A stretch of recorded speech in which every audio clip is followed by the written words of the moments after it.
The Leaning Tower of Pisa isn't leaning so much anymore. After more than 2 decades of efforts to straighten it, engineers say the famed Tuscan bell tower is in better structural health than previously thought and has recently recovered 4 more centimeters, 1.57 inches. According to Professor Salvador Setis, this is the equivalent of taking 2 centuries off its age.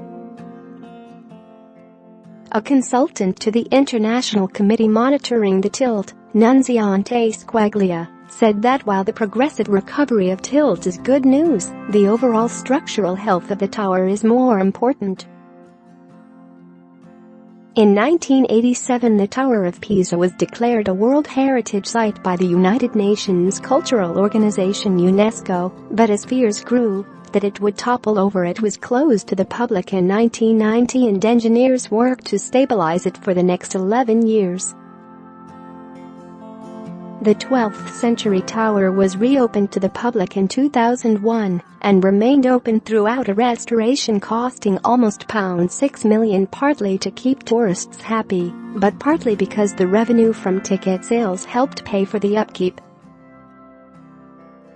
The tower attracts over 1 million visitors a year. By using hundreds of tons of lead counterweights at the base and extracting soil from under the foundations, engineers initially shaved 17 inches off the lean. The tower's famous lean appeared about 5 years after construction began in 1173 and before the structure was finished.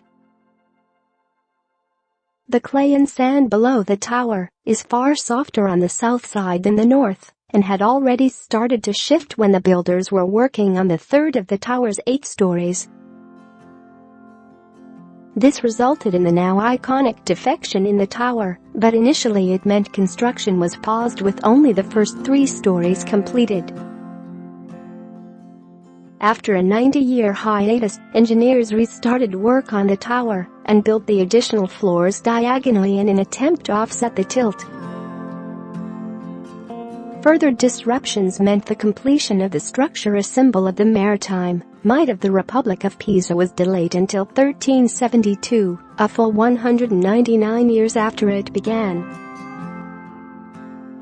Share this article. Share just 7 miles from the Mediterranean Sea on the west coast of Italy. The tower, which weighs some 14,500 metric tons, is frequently battered by storms that have eroded and discolored it. But it has proved sturdy enough to withstand at least 4 powerful earthquakes that have rocked the Tuscany region in central Italy.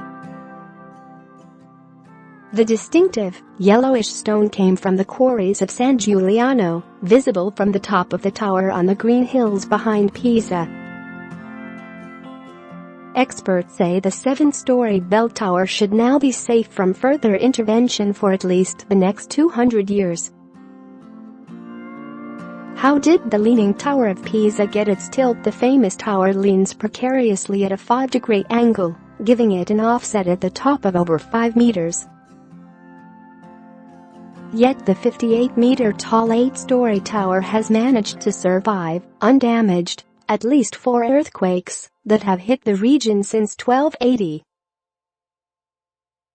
Construction of the tower began in 1173, and 5 years later it began to sink when building had progressed to the 3rd floor. The cause was a flawed design. It had a foundation that was only 3 meters deep, set in weak, unstable subsoil. Back then, that area of Italy was very belligerent, with various local land-grabbing factions jostling for position. Because of the battles between Pisa and nearby Genoa, Lucca, and Florence, the construction of the tower was put on hold for almost a century. Thankfully, this allowed enough time for the soil to settle. Had there not been that length of break, many believe the tower would have toppled over centuries ago. When tools were picked up once more, under architect Giovanni di Simone, who had built the Camposanto Monumentale, the 4th and last building to be erected in Cathedral Square, in 1272, the engineers built upper floors with one side taller than the other in an effort to compensate for the tilt. Because of this, the tower is actually curved.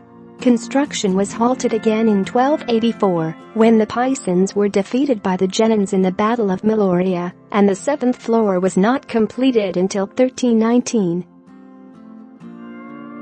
Its stewardship at that point had passed to Tommaso di Andrea Pisano.